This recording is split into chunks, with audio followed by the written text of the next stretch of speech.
Adventist World Radio, the voice of hope. Radio feon'ny fanantenana na ny AWR.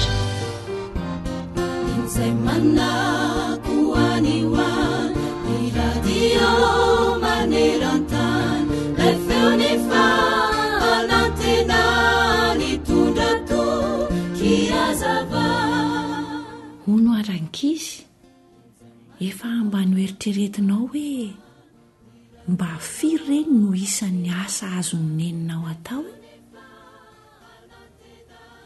dia efa nieritreretinao ve ny sasatsasany tamin'ireny asa izay nataony neny reny? Ny akamaroany reny mantsy dia sahirana mandrakariva, matetika ara tsy mahavita ny asany mihitsy izy noho ny abetsaka ny zavatra ataony. Dia hono inona reny no azonao atao mba hanampiana ny reninao eno kely eny ety tantara ity Indray andro dia nisy zazalahy anankitelo ny fampiresaka. Dia ilay zazalahy kely anankiray tamin'ny namany hoe tena tianeny mihitsy ny hodiako avy hatrany rehefa mirava avy mianatra, satria mbola misy zavatra tsy maintsy atao hanampiana azy nefa tsy mampaninona rangahy zany andolotsika ilalao baolina.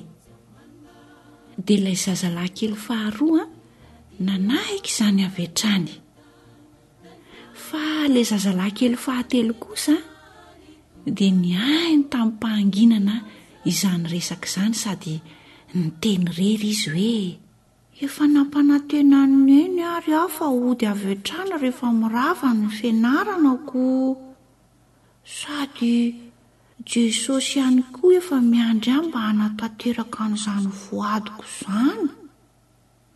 Dia raha tsy ataoko izao izany dia alahelo mihitsy neny.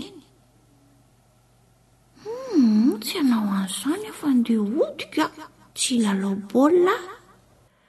Raha mbola variana ny eritreritra teo rankizy ilay zazalahy kely fahatelo dia nanontany azy indray ilay zazalahy kely voalohany hoe angasy tsy andeha hiara ilalao aminay Dia hoy ilay zazalahy kely fahatelo namaly hoe andeha hody tsy maintsy misy zavatra ataoko any an-trano, fa angamba amin'ny fotoana manaraka sika afaka hiaraka ilalao. Hono arankizy, iza tamin'ireo zazalahy ireo reny tena nanampy ny neniny Ilay voalohany sa ilay faharoa sa ilay fahatelo? Izao tena azontsika atao tsara rankizy ny manampy ny neny na manampy ny dada amin'ny alalan'ny fanaovantsika ny raha kelyntsika ao an-trano ao, ary azontsika atao mandrakariva ny manampy azy mba ho falifaly mandrakariva rehefa mifidy ny ho velona ho an'i Jesosy tsika. Fa ahoana ange izany atao hoe mivelona ho an'i Jesosy izany? Na misy mahita ianao na tsy misy mahita, na misy miteny ianao na tsy misy miteny, dia ataovy amin'ny pahatokiana ny asa rehetra tokony ataonao, dia ataovy amin'ny pahamarinana izany. Izany ny tena fanirian'i Jesosy ho fiainanao, na dia mbola zaza aza ianao, araka ny voalaza amin'ny ohabolana 20 ny 9:1 manao hoe na dia ny zaza aza dia mampiseho amin'ny fanaony na madio sy mahitsy ny fitondrantenany. Amen.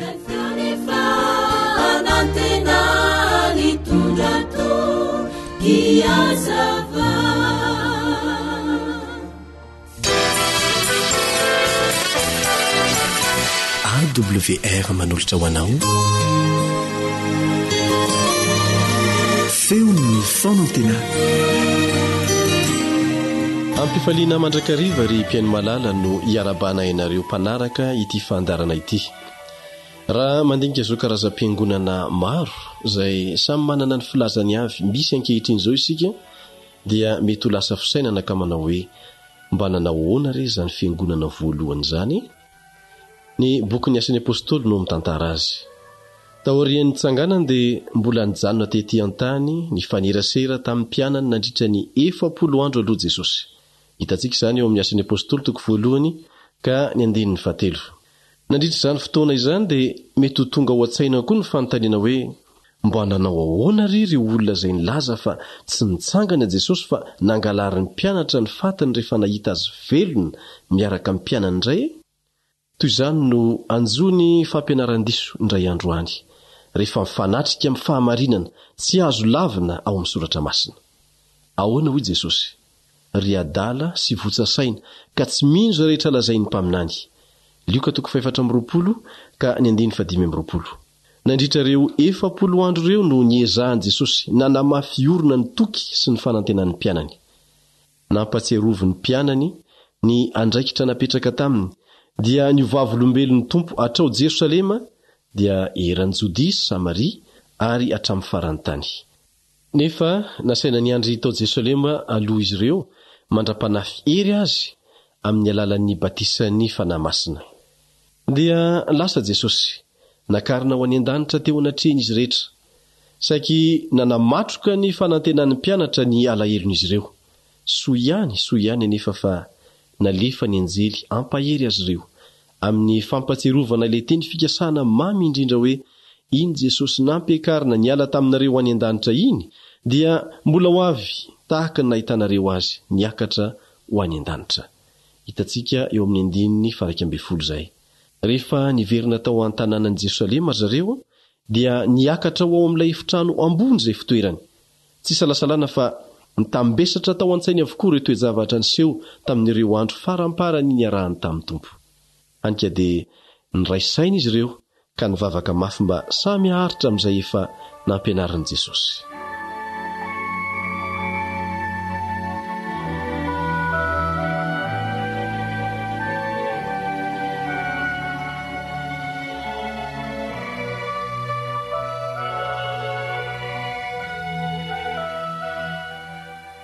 Isany nampalahelo azy ireo koa ny fialan'i Jodasy, ilay nanapaizina indrindra ka tokony natao mpitantana ny fandehan'izao asa napetraka ny tompo izao.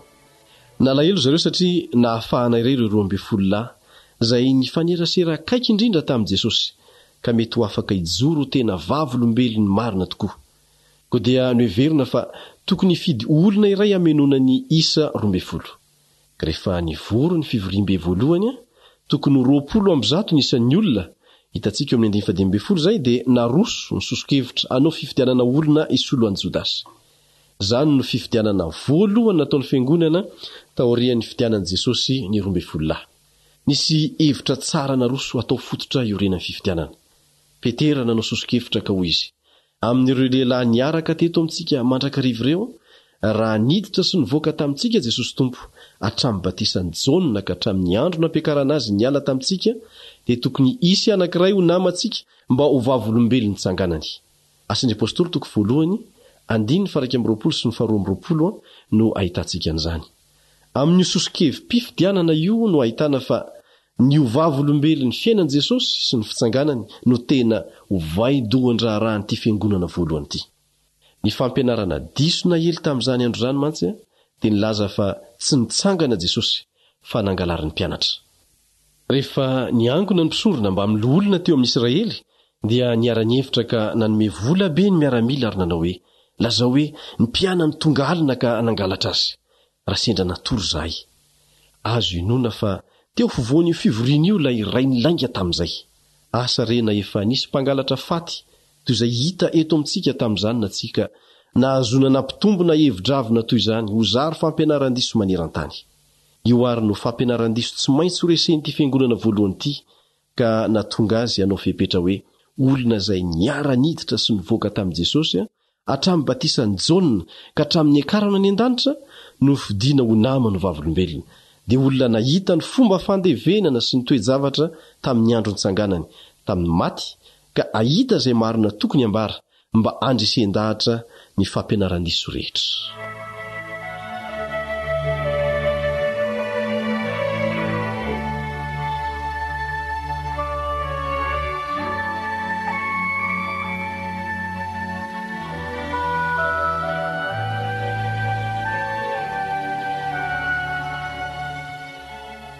Ny tantara moa dia mampiseho fa matiany voafidy. Ny mampalahelo dia izao, tsy mba eno ny tantaram-piainany sy izay asa mba vitany noho ny avy eo. Izany no nahatonga ny maro amin'ireo mpandinika ny tantaran'ny fiangonana hevitra fa i Paoly, izay nofidian'i Jesosy mihitsy taty aoriana, no nasolo ny tompo an Jodasy sy ny fahaizany. Taorian'ny fifidianana dia tonga ny Pentekosta, andro nanatanterahan'ny tompo ny teny fikasana voalohany, dia ny fandefasana ny fanahy masina hoery anohana ny fiangonana amin'ny fijoroan'ny vavolombelona. Fanomezana goavana natolotra ny fiangonana tamin'ny fomba manetriketrika sarotra donoana ny fanahy masina. Teo amin'ny fotoan-dehibe nahavory vahoaka tamin'ny andro Pentekosta indrindra no nandatsahana azy. Zao ny voalaza. Dia samy feno ny fanahy masina izy rehetra ka dia niteny tamin'ny fiteny maro samihafa araka ny nampitenenany fanahy masina azy. Asan'ny Apôstôly 2:4. Nanova ny toetry ny mpianatra ny fahazon'ny fanahy masina. Hanika tonga sahana dia ny kanosa tahaka andry Petera aza. Ko dia izy no nitsangana ho vavolombelona voalohany teo amin'izany fivoriam-be izany. Dia nanandra-peo izy ka nanao hoe: "Ry lehilahy Israely, mianoho izao teny izao. Jesosy avy any Nazareta naseho an'Andriamanitra teo aminareo tamin'ny asa lehibe sy ny fahagagana ary ny famantarana natolotra araka ny saina niniana sy ny fahalalan'Andriamanitra raha teo dia nombonareo sy novonoinareo tamin'ny tanan'ny olona tsy tandalana fa Andriamanitra nanangana azy. Zany Jesosy zany dia efa natsangan'Andriamanitra ary vavolombelona zany zahay rehetra." Nasandatry ny tanana kavanan'Andriamanitra izy ary izy no nandefa izao hitanareo sy renareo zao. Asan'ny Apôstôly 2:4-7. Nahery vaika ilay teny vavolombelona ka hanika taitra ny olona, tsy hitan'izay ataony. Io i Petera: "Mibeba, aoka samy atao batisa amin'ny anaran'i Kristy ianareo rehetra." 2:9-7 amin'ny Asan'ny Apôstôly no ahitantsika izany.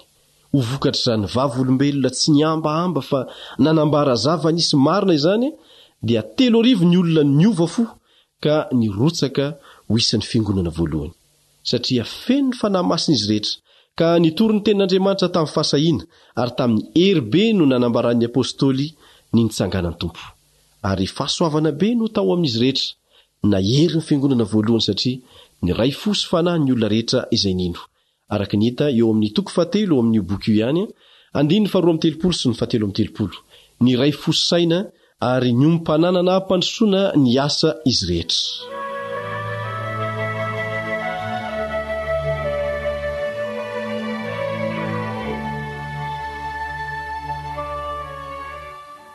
Mbetsaka Satana no nanao izay apotika izao fiangonana iray fo sy saina mijoro ho vavolombelon'i Jesosy izao.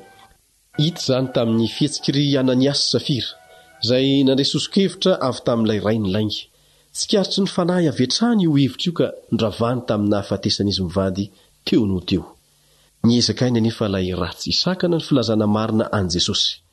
Tamin'ny alalan'ny fandrahonana sy ny fatorana no nandraran'ny fiangonana tsy hiteny amin'izany anarana izany tsony, nefa nanome valy teny tsara tamin'ny alalan'ny Apôstôly ny fanahy masina ka nanao hoe: "Andriamanitra no tokony ekena mihoatra noho ny olona." Asan'ny Apôstôly 5:7. Ka na dia norahonana sy nampijaliana azy ireo olona ireo, dia voalaza fa tsy nitsahatra nampianatra sy nitory an'i Jesosy ho Kristy isan'andro teo an-kianjan'ny tempoly sy tao an-trano izy. 5:12 amin'ny Asan'ny Apôstôly no ahitantsika izany.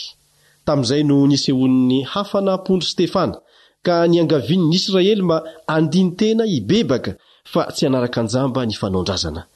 Nefa dia nalian'ny olona Stefana no nesorona toy izay ny fahazaran-dratsiny. Teo amin'ny fotoana nitoraham-bato azy dia mbola nijoro vavolombelona nitsanganan'ny tompo ihany izy ka nanao hoe: "Indro hitako ny lanitra misokatra ary ny zanak'olona nitsangana eo ankavanan'Andriamanitra." Toy ny manao hoe: "Indro ilay nivonoanareo fa velona ny an-danitra eo ankavanan'Andriamanitra." Ny vavolombelona mahatoky dia mivavaka ho an'ny fahavalony toy izay nataon'i Jesosy. Nanao izany koa Stefana. Hitantsika izany ao amin'ny Asan'ny Apôstôly 7:9. Mbola nampiasa ny rivotry ny fanenjena ihany anefa Satana, notoloran'ny saina hafa na fo amin'izany Saoly. Nefa ilay efa naharesy ny Satana tany an-danitra no nanova ny tetikadin'ilay ratsy ho tsara. Ka i Saoly mpanenjika dia novano Paoly mpitoro ny fahamarinana izay enjehiny ka naneho marimarina fa Jesosy Kristy no Kristy. tsy nafen'ny tompo ny antony fidianany ny Saoly ho fitondrana ny anarako ao anatrehany jentilisa sy ny mpanjaka ary ny zanak'Israely ho izy. Vokatry ny fijoroan'ireo mpino tamin'izany fiangonana voalohany izany dia nitatra aingana ny fahamarinana ny amin'i Jesosy sy ny fampianarany. Izany dia vokatry ny fitiavan Kristy izay zary herina nosika azy rehetra ka nitenenany hoe ny fitiavan Kristy no maniry anay. Korinthianina 4:5-10. Jaona no apôstôly farany nahatratra ny faratampony taonjato voalohany. Nanoana mafy ny fiangonana izy mba tsy hanaraka ireo fampianaran-diso maro izay efa nisy betsaka tamin'ny fahavelomany. Ireny fampianaran-dreny na dia nipoitra avy tao amin'ny fiangonana aza dia hita fa nivoana tamin'ny fampianaran' Jesosy. Anka tsy ny salasala ny apôstôly Jaona nilaza azy ireny ho antikristy. Nisy tamin'izy ireny tsy nanaiky an' Jesosy ho zanak'Andriamanitra tonga nofo. Ireny dia nataony Jaona hoe antikristy. Isan'izao tontolo izao ireny ho Jaona ka dia miteny araka an'izao tontolo izao. Ary dia nasehony fa mahalala an'Andriamanitra Jaona, nahalala an' Jesosy ka dia tokony ho henoina. Jaona voalohany 4 ka ny 1 ka hatramin'ny 9. Noho ny fahitany ireny fampianarana ny voana ireny, nasa iny laza hoe rankizy zao ny ora farany. Jaona voalohany 2 17 sy ny 17. Ry mpiaino malala, ny fahadiovan'io fiangonana voalohany io sy ny heriny dia vokatry ny fifikirany tamin'ny fampianarana tsy nisy kilemana todry Kristy azy. Indrisy anefa fa nialana zany, na dia noizingizin'ny Paoly tamin'ny Timoty mba tsy hialana aza. Efa fantatry Paoly fa ho avy ny andro izay hialan'ny olona amin'ny teny marina ka hosoloana anganongano. Isika kristianina amin'izao andro farany izao indrindra no mahita ny fahatanterahana izany. Izao no anatra farany. Koa izany no nampanateran'Andriamanitra fiasa ny fahadsoan-kevitra aminy hinony lainga, mba hoelohina avokoa izay rehetra tsy nino marina fa nakasitraka ny tsy marina. Ny teninao no fahamarinana ho Jesosy tamin'Andriamanitra ray. Jaona 17 ka ny 17. Tsaroa fa ny vahoaka ny fahamarinana ihany no hiditra ao amin'ny tany vaovao izay toerany fahamarinana. Fa voasoratra hoe voay ny vavahady mba hidira ny firenena marina izay mitana ny fahamarinana. Isaia 40 ka ny 12. Engany mba ho isan'ireo isika. Aoka hivavaka isika. Misaotranao izay ray eo noho ny nanehoanao taminay androany ny ezaka nataon'ny fiangonana voalohany mba hitahiry ny fampianarana marina. Fantatrao anefa ny fotoana hivelomanay fa be hevi-diso tafiditra ao amin'ny fiangonanao. Koa ampio izahay mba hiady ny ady tsara ny finoana ka hifikitra amin'ny fampianaranao sy ny teninao ao amin'ny soratra masina irery ihany. Amin'ny anaran'i Jesosy no angatahana izany. Amen.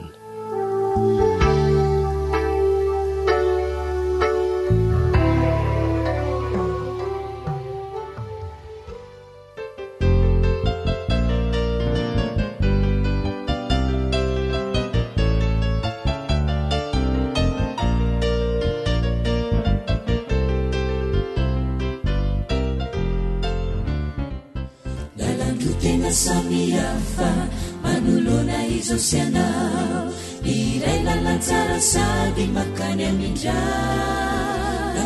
lalantsara sy mahasoa, lalantokana ihany koa, io no lay lalantery sy sarotra zay makany amindray. Iray kosa lalana zay makany amin'ny afobe, lalambe zay malalaka tena be ny mpandeha.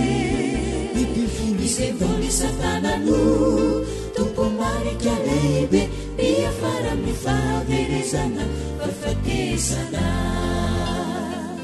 Aiza reno izoranao risaka izao mbala zao, fahafatesana kosa ve sa ilay lalam-piainana, lalanterino araina fa izany no fiainana, lalantsara zo antoka mahasambatranao, mandehanaka matoky ijereany Jesoty, izay tantananao hatrany ka dia mahery zare hotody soa andanitra izany ity.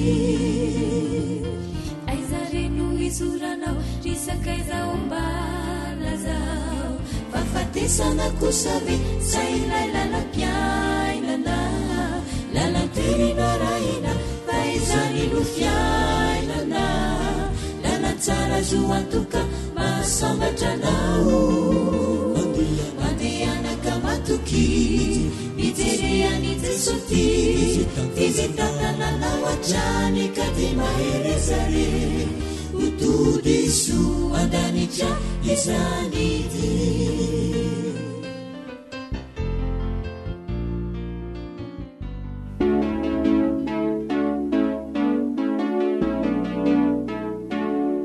tanora mandray andraikitra mitondra fanantenana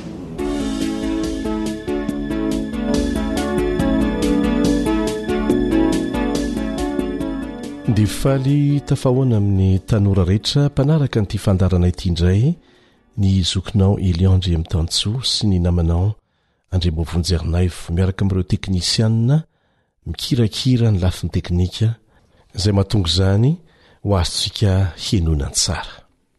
Fa mialohan'ny hanomboantsika dia tiana ny manamafy amintsika isika tanora izay zatra mampiasa telefona na eto Madagasikara na any ivelany mba hampiasa ny application AWR 360 AWR 360 be ny tombontsoa azonao amin'ny alalan'io application io na hijery video ianao misy conférence ao misy fijoroana vavolombelona marobe ao misy fianarana baiboly mitohitoy ao na koa ianao hamaky misy koa ao na hiaino ianao dia afaka miaino ireo fandarana vokariny AWR amin'ny teny pirenena 300 ao anatin'izany ny teny malagasy dia engaviana ianao mba hampiasa an'izany sy hizaran'izany amin'ireo namanao fa tombontsoa be dehibe no azo avy amin'izany. Marobe koa nareo no manontany anay mahakasika an'ilay fanaovana asa fitoriana amin'ny alalan'ny telefona efa mandeha zany amin'izao fotoana izao ary irahanay miasa mivantana amin'ireo teknisianina ny amin'ny ivon'ny AWR ny États-Unis ny fampidirana ny teny malagasy alefa tsy kelikely zany rehefa mandeha dia mandeha tokoa rehefa vita somatsara dia milaza aminareo rehetra izay. Tsara dia tsara io fanaovana asa fitoriana amin'ny alalan'ny telefona io. Application hafa indray izay azonao atao amin'izay no manao asa fitoriana amin'ny alalan'ny tenanao manokana. Efa ao daholo ny fianarana hatramin'ny famaliana ireny fanontaniana sarotra rehetra ireny dia efa ao daholo. Hitantsika amin'izany fa tsy mora koa ny mamadika an'izany amin'ny teny malagasy sy ny mampiditra an'izany mba ho azontsika ampiasaina ainganadiaingana.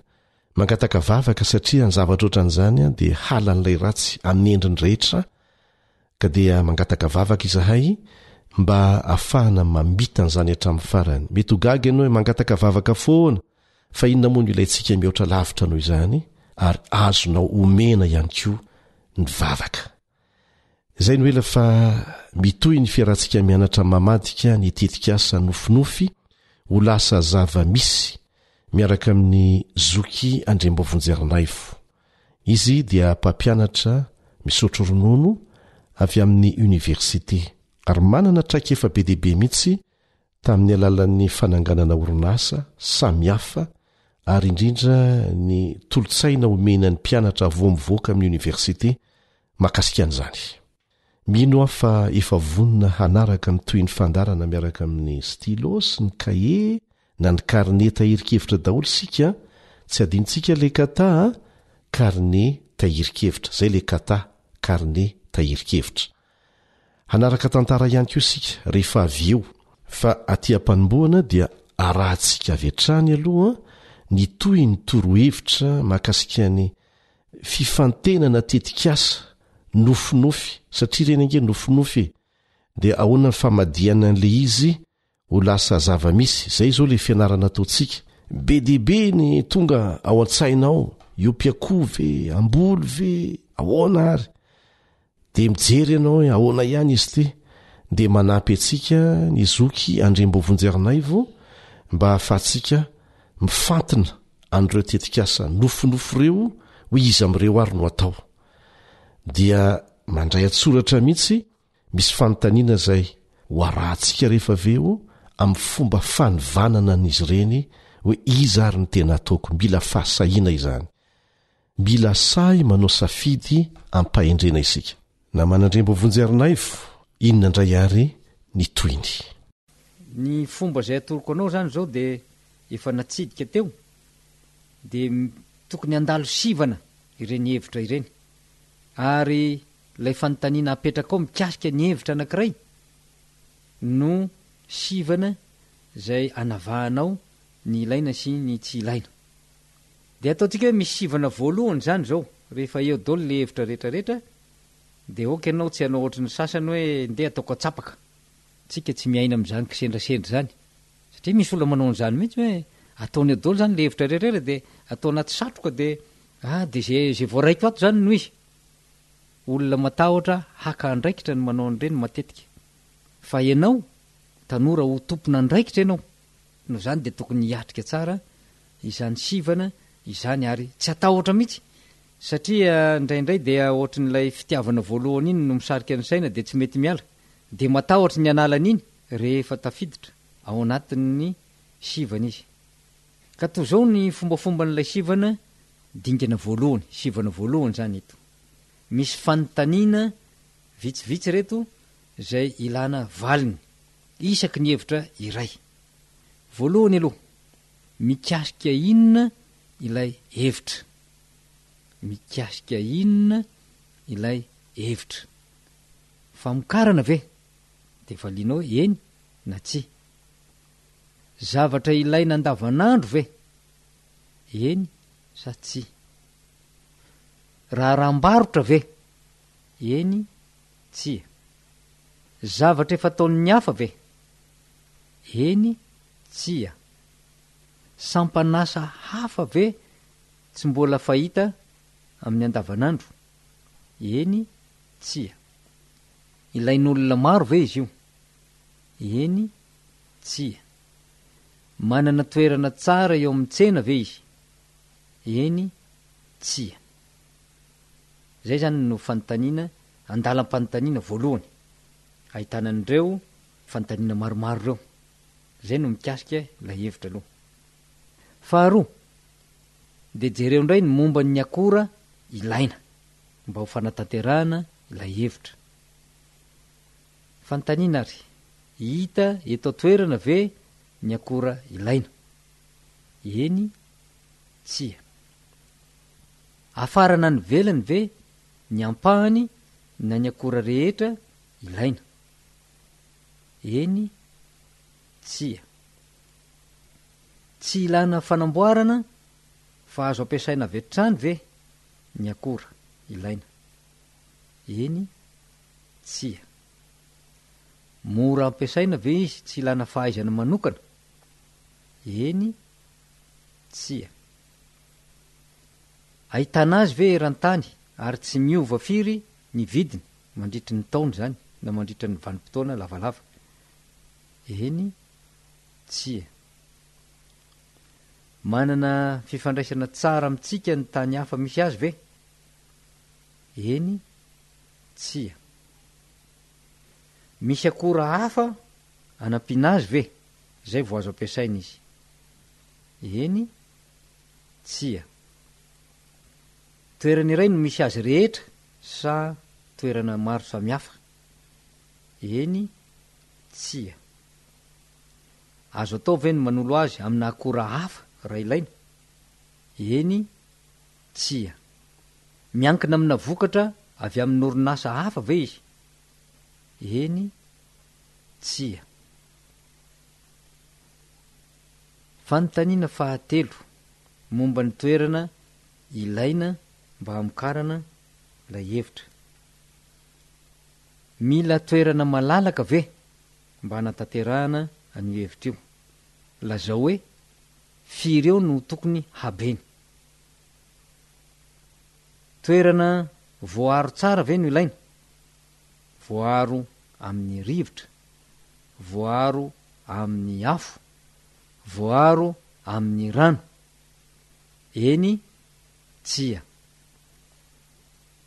ilana fampiasana rano betsaka ve ilay hevitra trandrahana eny tsia.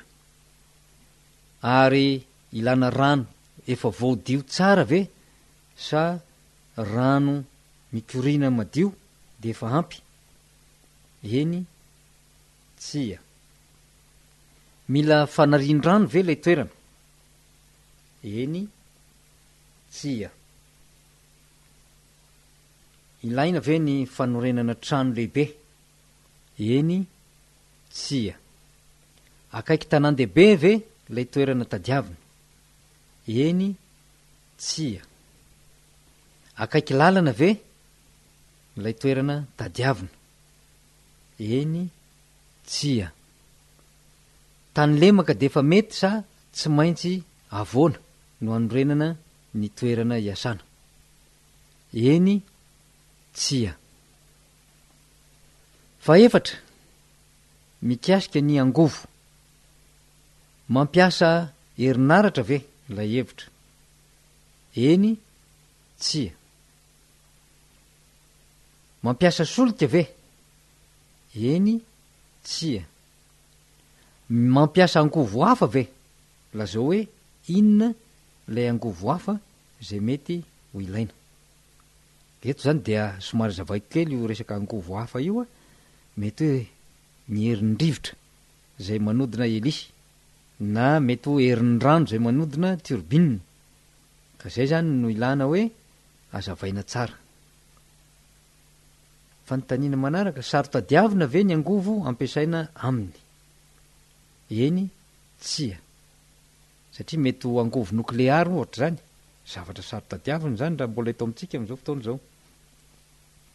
Fahadimy, momba ny fitaovana ilaina. Hita eto toerana avokoa ve ny fitaovana rehetra ilaina hitrandrahana lay hevitra?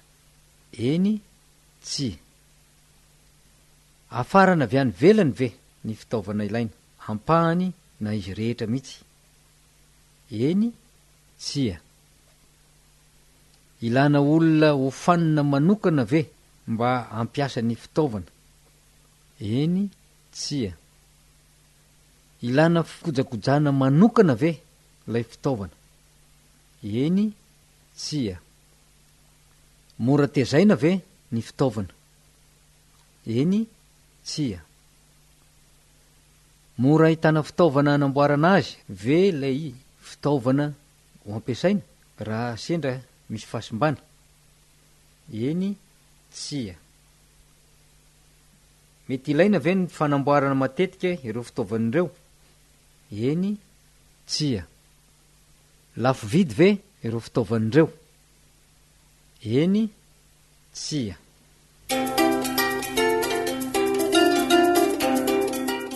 Valio daholo. Tantara no soratan'ny fanjaniaina, andrenesanao an'ny samina, naritiana ary ny mpanoratra.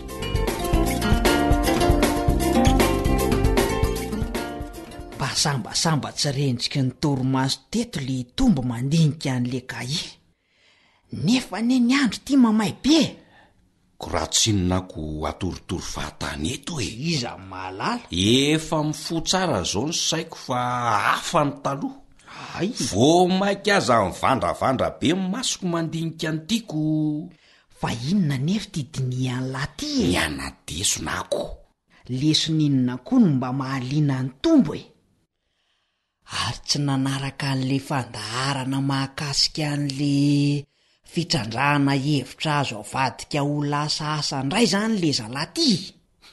Za nefa mba nanantena hoe eo apotitry ny radio zay tombo mandray atsoratra. Fa iza ny tary? Za sa elahy? Ary amin'ny firy moa zao oro zao jesy? Tsy haiko a. Za zao no nahazo tombony satria sady ny aino nandray atsoratra ary mbola mamerina mamaky indray. Ay ve le izy ty vakeny tombo ty e? Dia ahoana letsy? Efa nazavainy teo ve le fomba fanaovana sivana amin'ireo hevitra be dehibe nosoratana tao anaty kahie? Nazavainy tsara mihitsy e. Misy fanontaniana tsy maintsy apetraka zany a, isaky ny hevitra tsirairay hitanao. Ay. Ahafahanao manivana ka manavaka an'izay ilaina na ny tsy ilaina. de inona le fanontaniana de aiza no ahitana an'izany letsy a? Misy moko ary aza taitaitra efa voaraiko antsoratra ireo fanontaniana ilana valiny isaky ny hevitra tsirairay ahafahana manivana an'izay ilaina na tsy ilaina. De inona avy letsy? Ndraso mihitsy aloha ka toerana tsara andalianako azy. Zay ay alefaso ary zava-dehibe 5 aloha zany no nyresahany. De isak'ireo zava-dehibe tsirairay ireo de misy fanontaniana vitsivitsy tsy maintsy valiana mba hanampy anao hanao an'le sivana. de inona ho a le zava-dehibe sy le fanontaniana va le tiako? Zao aloha tsy voavaliko manontolo amin'Jesu zao de n'izao zay voarayako tato fa ho azavaiko tsotsotra le izy de mba vakingaty ka ety avy eo am'izay miraikitra tsara ao andoha nga ny fitadidiana azy. Efa mijery aneza io enoy tsara ary eno a. Ny zava-dehibe voalohany ilana valiny aminao zany de no hoe mahakasika ninona le hevitra tianao trandrahana. Famokarana ve de valinao hoe eny na tsia. Zavatra ilaina andavanandro ve eny na tsia. Raharahambarotra ve no karohanao. Zavatra efa ataon'ny hafa ve eny sa tsia. Mazava be kosa amin'ny mamaly an'izany Zay mihitsy de mbola misy fanontaniana hafa reo ilana valiny. Makasika an'io zava-dehibe voalohany io fa mba hanjaran'ny lahy kosa no mijery tsara azy rehetra amin'ny fotoana mampilamina ny lahy fa nga ho jereko fotsiny fa ho adikako mihitsy izy ty mba ho amanokany ohatra zany hoe anamboatra ronono soja matianina no hevitra hitako. De valiko arak'ireo fanontaniana ireo zany ny momba ity ronono soja hafakely tiako atao ty. Azolona tsara. FDB voalohany iny de miditra amin'ny FDB faharoatsika hoe jerena indray zany momba n'le akora ilaina ahafahanao manamboatra n'le ronono soja. De misy fanontaniana maromaro valiana ihany koa ao anatin'izay. Ohatra hoe hita eto an-toerana ve ny akora ilaina sa hafarany avy any ivelany sy ny sisa. Valy io tsara daholo indray ny fanontaniana ao anatin'io FDB faharoa io Tena mazava tsara aloha hatreto. Ny zava-dehibe fahatelo de ny toerana amokarana an'le hevitra. Amokatra ronono soja zany zao no hevitra hitantsika teo. Mila toerana malalaka ve ahafahana manamboatra azy. Ny habean'le toerana, ny fiarovana azy, mila rano ve izy, akaiky tanan-dehibe ve no ilaina sa ahoana sy ny sisa Tena amin'ny atsipiriany kosa ny fanadihadiana sy fanaovana an'le sivana zany mahaliana letsy eno de ny fahefatra mila jerena ihany koa ny mahakasika an'le angovo ampiasaina. Ohatra hoe solika ve no ampiasaina sa herinaratra sa angovo hafa mihitsy.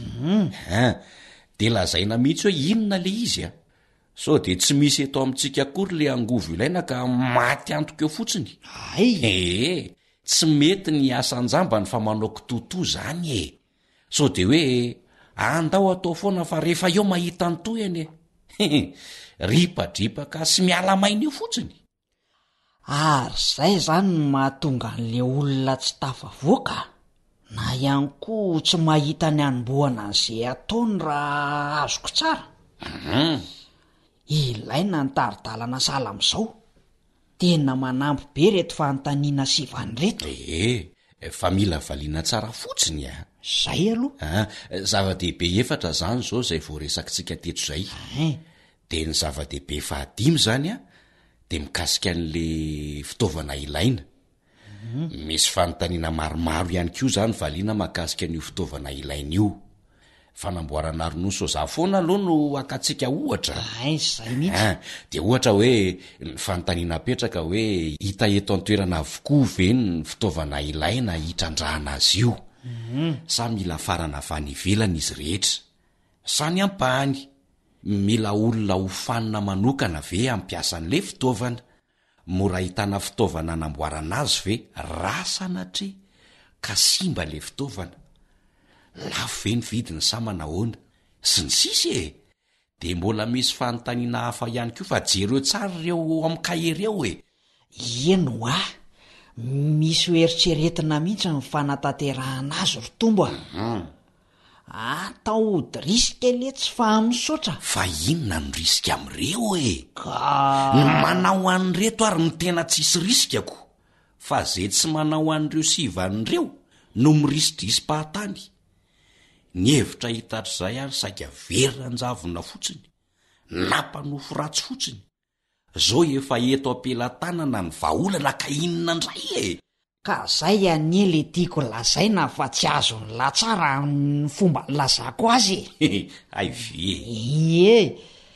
fanafody irisihana ho am'izay ilaina ho tanterahana anie zany fa tsy hoe zay tiana fotsiny ary tsy matahotra ny valiny sivana fa vonona hiatrika an'izany tena zay mihitsy raha voavaly tsara daholo reto fanontaniana sivany reto de mazava be tsisy fisalasalana ny ilaina sy ny tsy ilaina ny tokony atao sy ny tsy tokony atao ny fanatanterahana azy sisa no andrasana andraso aloha letsy fa mbola misy iny tsara midodina fa mbola tsy tapotra akory ireo zava-dehibe tsara ho fantarina anaovana sivana fa ho tohizatsika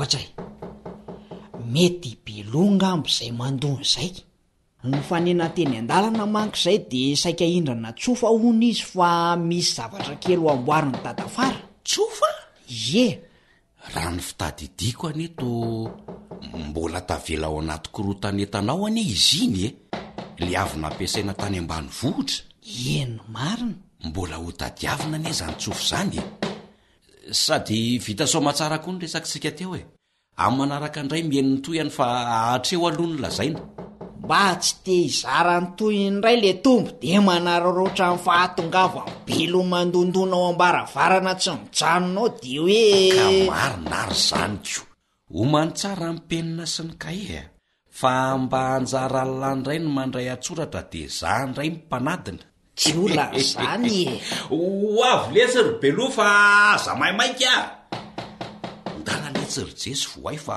tsy mahandry tatana mihitsy koa le zalahy io ka ela ve letsy de efa tsy mahandry tatana mihitsy tsy mijanona mandona mihitsy le ty nefa le tsofa aza mbola ho tadiavina be lo mihitsy le zalahy ty le zalahy izy ary le kely way hay vene be ty fa tsy belo azafady ry ny be marina ratsy tantara inoko fa ahalianantsika ny anaraka ny toyin'izay torohevitra izay no hamafisina tamin'ny alalan'ilay tantara kely teo ary tena ilaina tsy ho an'ny tanora ihany ary na tatsaha ianao na mpiasa birao na mpitondra taksi na mpivarotra ninonina mihitsy asanao dia ilainao ireny torohevitra ireny mba fantatrao fa misy mpitarika oronasa izay efa lasa lavitra dia lavitra kanefa nanomboka tamin'ny famafana trano ny asany azonao atao izany manana nofinofy miainga avy amin'ny hoe asa tsotra izay heverin'ny olona maro ho ambany kanefa tsisy asa ambany zany afaka manofy sy mamadika an'izany nofo zany ho lasa tena zava-misy iainany ny olona tsirairay avy ary tsy manakidy zanona eo amin'izay fetra misy azy amin'izao fotoana izao angatao Andriamanitra hanampy ianao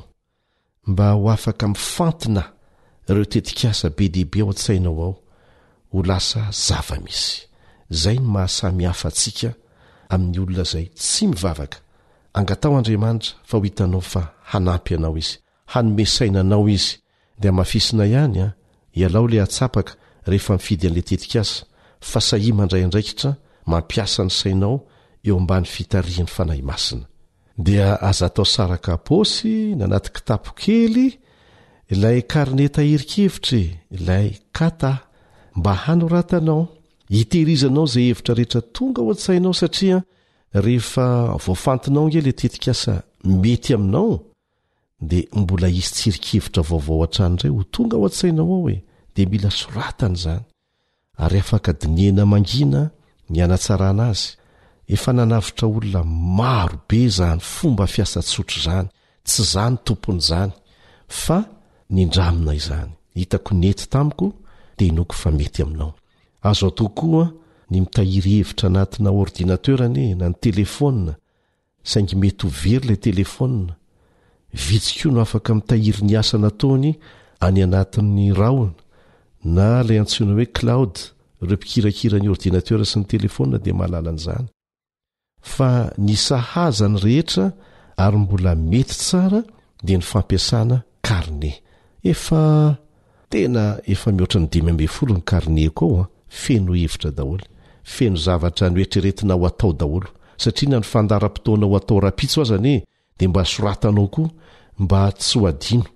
Raha misy amintsika moa mitady fanontaniana na mitady fiofanana mihitsy makasika an'izay torohevitra momba ny fananganana orinasa madinika salatsalana izany dia azonao antsoina ny zoky Andriambavonjy Arnaifo. Afaka mame fanofanana izy, ary ireo izay nofaniny dia efa manao fampiarana amin'izao fotoana izao. Azonao atao izany miantso azy makasika an'izay amin'ireto laharana telefona ireto: 033 67 271 76, 033 67 271 76. Zay ny ray.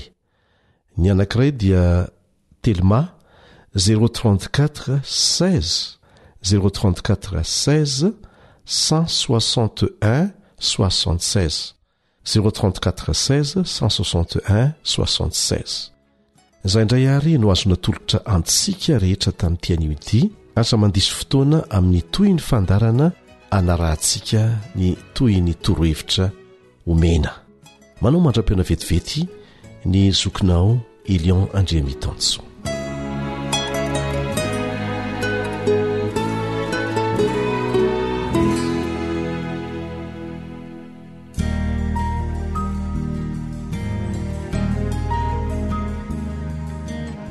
Ny teninao no fahamarinana. Taridalana manokana fianarana baiboly avoaka ny Fiangonana Adventista maneran-tany. Iarahanao amin'ny radio feo ny fanantenana.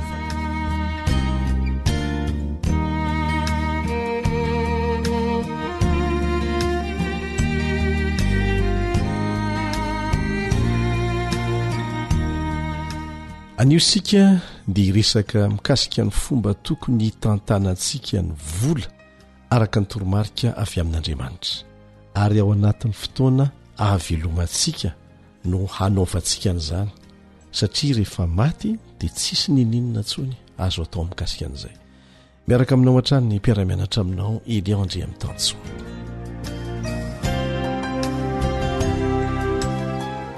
Misy fitsipika omen'ny tenin'Andriamanitra ary tsika raisina avy amin'reto andalan-teny manaraka reto mikasika ny fomba tokony hitantanana ny vola. Dia manasanao mba hamaky an'izany miaraka amiko, handray atsoratra ihany koa fa tena ilaina izy reto. Ny voalohany amin'izany dia izay voalaza ao amin'ny Timoty 2:7-7. Timoty 2:7-7 manao hoe: anaro ny mpanankarena amin'izao fiainana ankehitriny izao mba tsy avinavina na tokony arena miovaova. Fa Andriamanitra izay manome antsika malalaka ny zavatra rehetra mba hifalitsika. Anaro ny mpanankarena mba tsy avinavina, mampiavinavina tokoa ny volo. Raha tsy mangataka fahendrena amin'Andriamanitra dia tena izay mihitsy. Ary indraindray aza lasa mitoky amin'ny harena zay lazainy eto a fa miovaova. Raha mbola tsy tompony ainao ianao ary tsy tompony ampitso aza mirehare, tsy fahendrena zany. Raisitsika indray ny Korotianina 2:4-7. Korotianina 2:4-7. Raha tsy mijery ny hita izahay fa ny tsy hita, fa ny hita dia ho vetivety foana, fa ny tsy hita no haritra mandrakizay. Inona ilay tsy hita izay mbola tsy hitantsika amin'izao fotoana izao kanefa inoantsika? Ny fiainana mandrakizay. Zay no maharitra mandrakizay. Fa ny zavatra hitantsika amin'izao fotoana izao dia maka fanahintsika entehitra amin'izany, indrindra fa ny arena zay tiana ho resana manokana eto. Raha manana fijery lavitra isika, manana finoana any ankoatran'izao fiainana izao, dia ahita fa mila miomana ho amin'izany isika satria mandalo izao fiainana izao sy ny filany fa izay manao ny sitrapon'Andriamanitra ny maharitra mandrakizay. Toy izantsika amin'ny ohabolana 17:9. Ohabolana 17:9. Ampanalaviro any zavapoana sy ny lainga, aza manome alahelo na arena fa hanao amin'izay anjara hanina sahaza ho ahy. Ampanalaviro any zavapoana sy ny lainga, aza manome alahelo, zany hoe aza atao mahantra zay ndikan'izay. Kanefa koa aza manome arena fa zay sahaza ny mena, kanefa zay sahaza antsika ne efa be lavitra noho zay eritreretintsika. Le Andriamanitra malala zay mahasoa antsika dia manome antsika zay sahaza antsika amin'ny fotoana mapety azy. Toy izantsika amin'ny Pitoroteny 5:7-8. Pitoroteny 5:7-8. Ianao tsara, zay tia vola tsy eto voko vola. Ahoana hoe zay tia vola tsy eto voko vola, zay fatrapiti arena be tsy hety ho voky ny fitombokarena, fa zavapoana koa zany. Solomona lay endrindrindra sy nanan-karena indrindra no niteny an'izany. 10. Raha mitombo ny fananana dia mitombo koa ny mpihinana azy, ary inona ny soa azo ny tompony afa tsy mijery maso azy fotsiny ihany. Raha toa isika, raha toa ny olona anankiray izay manana fananana ary mitombo ny fananany ka mahita fahafinaretana tahaka an'Andriamanitra amin'ny fanasoavana ny hafa, dia tena fifaliana ho azy mahita olona be dehibe zay mahita tombotsoa avy amin'ny fananana zay ananany. Fa raha toa ka ny anango-karena fotsiny mba hahafahany mifaly ho an'ny tenany, dia tena fatiantoka be zany. Toy izantsika ny 1:12 Pitoroteny 5:5 any a, mamy ny torimasony mpiasa, na oma kely izy na omana be izy, fa ny abeany ananany manan-karena kosa tsy ahitany tory. Be dehibe ny lesona raisitsika avy amin'izany, ary rahantsika manaiky izany. Natao hampieritreritra antsika handraisantsika fanapa-kevitra endry mahakasika ny vola ireo teny ireo. Tsarovy, tsy natao tompo ny vola fa natao hanompo. Tsy natao tompo ivavahana ny vola fa natao hanompo anao, ahafahanao manatanteraka sitrapon'Andriamanitra eo amin'ny fiainanao. Rehefa ataontsika tompo ny vola dia tsy maintsy hamono antsika io. Isika dia mahita fa mety angeja mafy ny olombelona ny vola, zay rehefa izany no mitoejavatra mitranga dia lasa mitarika olona maro amin'ny fandringanana mihitsy ny vola. Isika miara-mahita an'izany, izany tsy mbola nandreny amin'ireny olona nahavanon-doza noho ny fitiavam-bola tafahoatra ireny, na dia efa manana betsaka aza ny sasany tany am-pendohana, dia mbola mitady ihany satria manompo vola. Sala misotro rano-tsira nefa arakaraka ny sotroana maika mangetaheta, tsy mitondra sofa mitarika fahavalo fotsiny. Tsy voatery ho tahaka an'izany nefa. Amin'ny herin'Andriamanitra dia azontsika atao ny mandresy ny fikasan'ny fahavalo zay mamadika ny tokony ho fitahiana.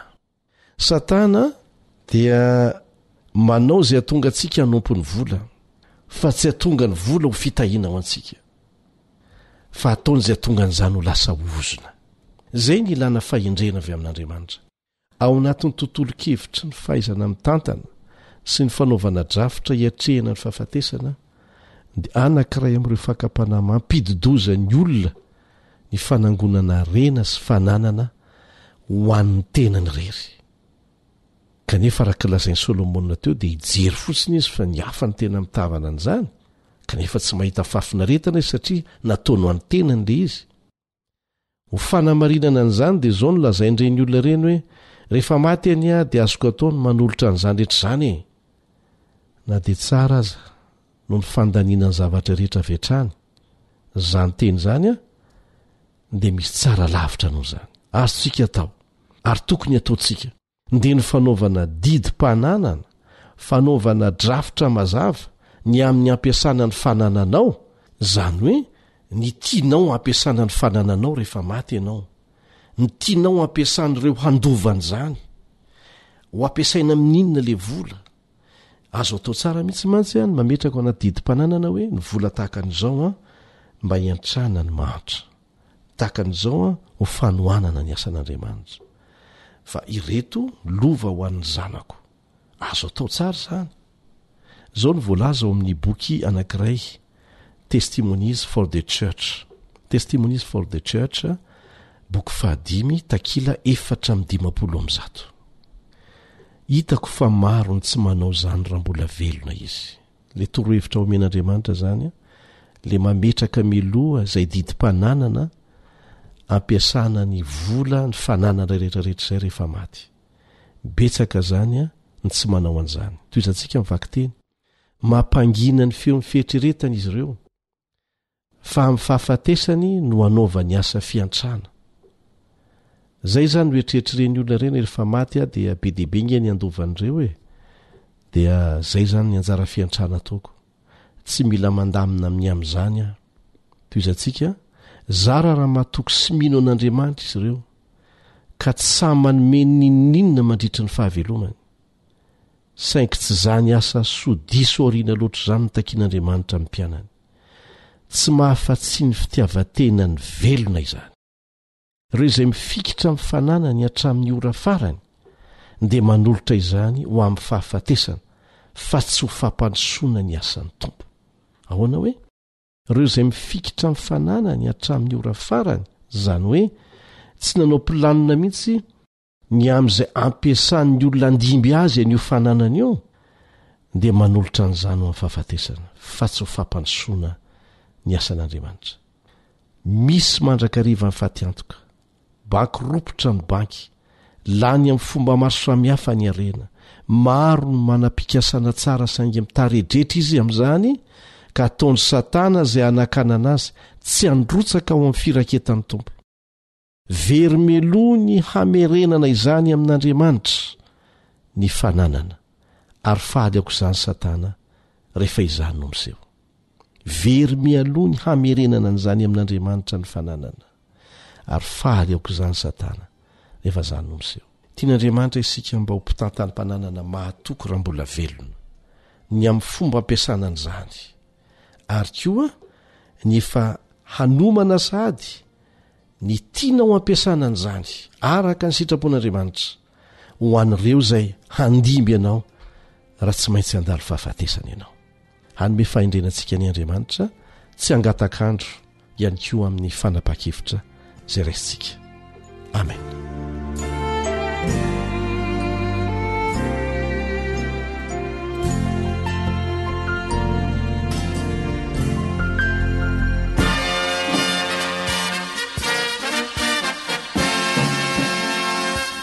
Adventist World Radio, the voice of hope. Radio Femini Fanantenana.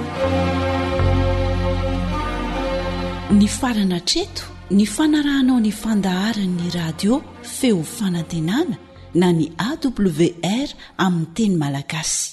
Azonao ataony mamerina miaino sy maka maimaim-pona ny fandaharana vokarinay amin'ny teny pirenena mihoatriny 100 amin'ny fotoana rehetra. Raisoaryn'ny adresy ahafahanao manao izany. awr.org na feo fanantenana.org